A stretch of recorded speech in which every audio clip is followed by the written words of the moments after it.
Circé, ardent et vif est le cœur qui bat en elle. Sombre est cette malédiction qui la consume, éternelle. Lumineux est son pouvoir, surprenant, envoûtant, en tout son être ancré. Circé, c'est cette fille que j'étais, celle aux cheveux d'un noir profond qui s'ouvre sur un regard d'un vert brillant. C'est cette fille qui pensait avoir le choix, qui rêvait de revenir sur ses erreurs repassées, alors que son destin était déjà scellé, comme une œuvre aboutie avant qu'elle n'ait pu être commencée. Et c'est pourtant celle qui continue à vivre malgré les ravages, celle qui avance, dans l'espoir, ou plutôt la crainte, de trouver un jour sa voie, son but.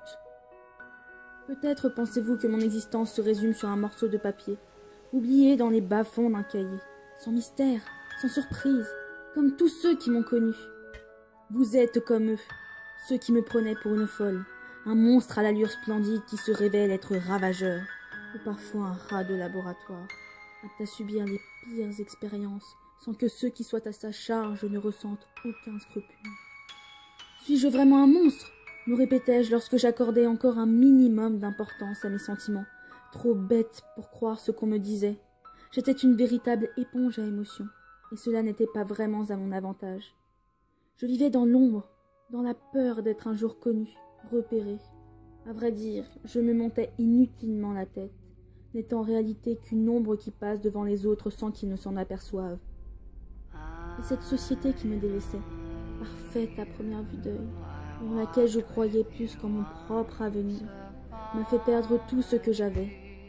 Depuis 7 ans maintenant, j'erre, déboussolée et perdue, dans les rues de cette ville qui m'a vue naître. Octalia. Octalia. Il ne me reste plus que cette sensation froide qui prend vie au creux de mes mains. Ce pouvoir, comme certains l'appellent, alors que ce n'est pour moi qu'une fatalité. Car oui, je peux remonter le temps, le manier à ma guise, me transporter d'un lieu à un autre en un clin d'œil. Certains se disent déjà que j'ai une chance incroyable de pouvoir faire cela. D'autres en rêvent, alors que ce n'est qu'un véritable cauchemar. Il n'y a rien de pire que de se sentir différente et à la fois inutile dans ce triste monde. Et bien sûr, avec mon incroyable malchance, je découvris l'ampleur de mes pouvoirs le pire jour de mon existence. Cette journée où tout bascula, où, encore enfant, je perdis les miens. C'est à ce moment même que j'enterrai mes derniers projets de bonheur. Depuis, je vis seule.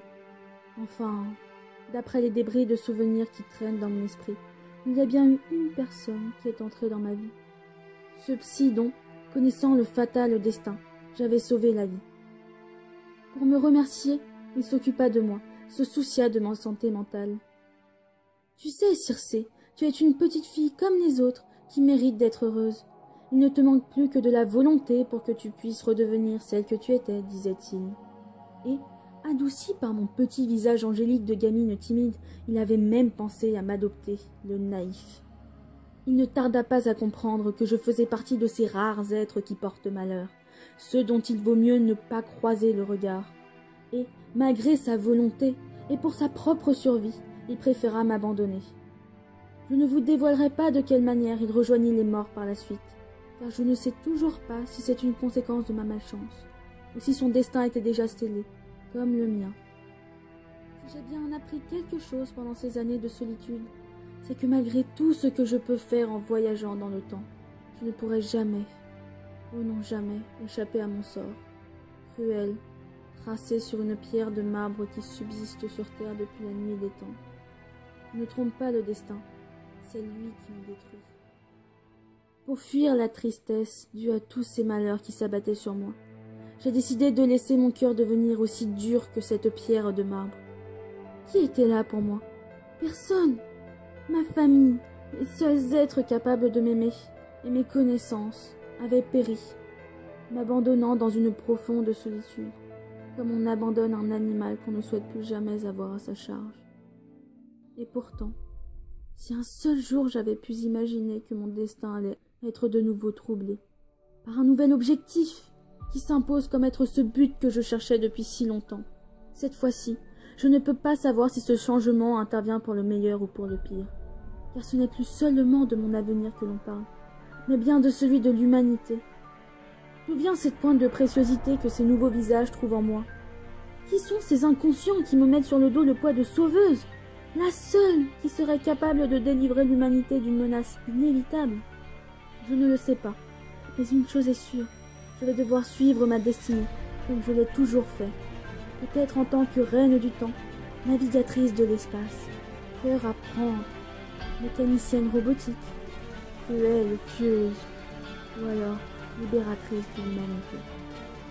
Car je suis à présent forcée à traverser un dangereux espace, accompagnée d'une équipe qui ne doit rien savoir de mes pouvoirs, sous peine de périr.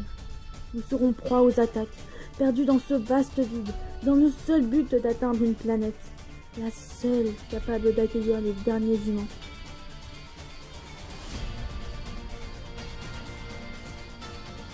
Avant que notre terre ne devienne invivable. Il va falloir affronter l'enfer sans y avoir été préparé. Je ne sais pas ce que je rencontrerai durant mon périple. Seul mon avenir me le dira. Mais une véritable aventure vers les fins fonds de l'univers m'attend.